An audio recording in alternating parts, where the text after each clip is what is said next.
What sold me on this program was that on my interview day, the program director told me, "We don't want your brain, we want your heart."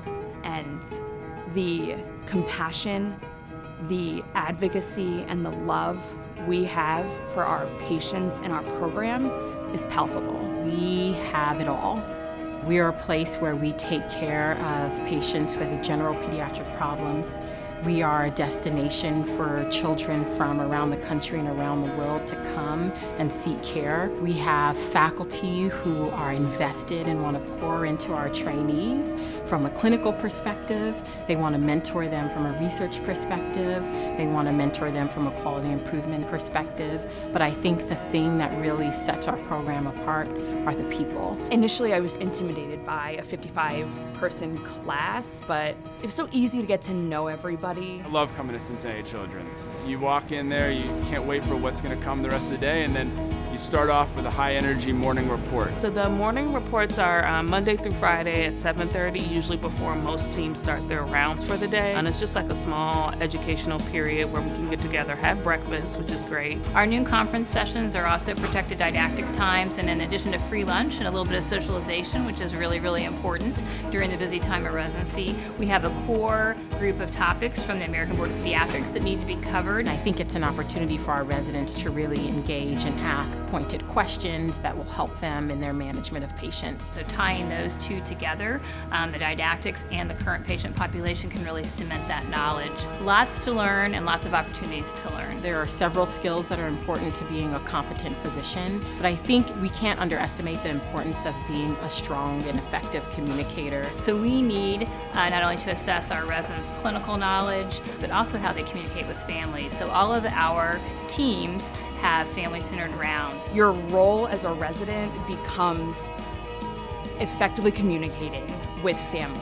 So we avoid using medical jargon or just talking about labs and numbers that families may not understand. Family-centered rounds is really just making sure that the family is on the same page as us and that we're working together to treat the child. The core of the residency program really is general pediatrics, but you want to have exposure to everything. Residents have time on our hospital medicine service, but they also do time on the HEMONC rotation, on GI, on the nephro service and endocrinology service, on the pulmonary service, on the cardiology service. So they get to see it all. So it's definitely more about like exposure, about learning and just gaining that experience and becoming a well-rounded pediatrician. No two doctors are the same, so each doctor's going to need their slightly specialized education that they get through their residency, and we try to give them the flexibility to do that. The ACGME has given us leeway for up to 6 months of electives. Our residents are also hooked up with faculty mentors very early on who help us in that coaching and mentorship of their own design of their residency. We definitely give our residents a platform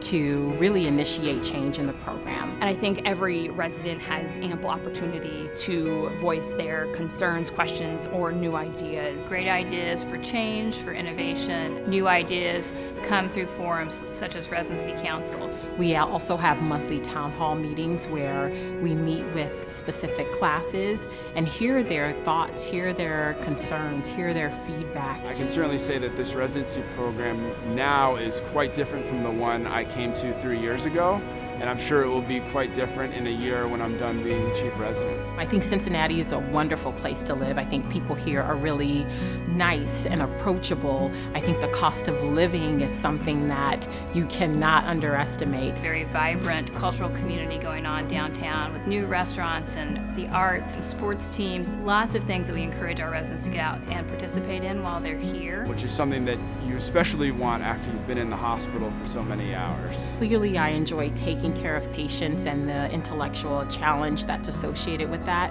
But I think the thing that really brings me so much joy is just watching our trainees really mature and develop into wonderful pediatricians. Really, we've set them up to go anywhere and to do anything and become leaders in medicine wherever their future plans take them.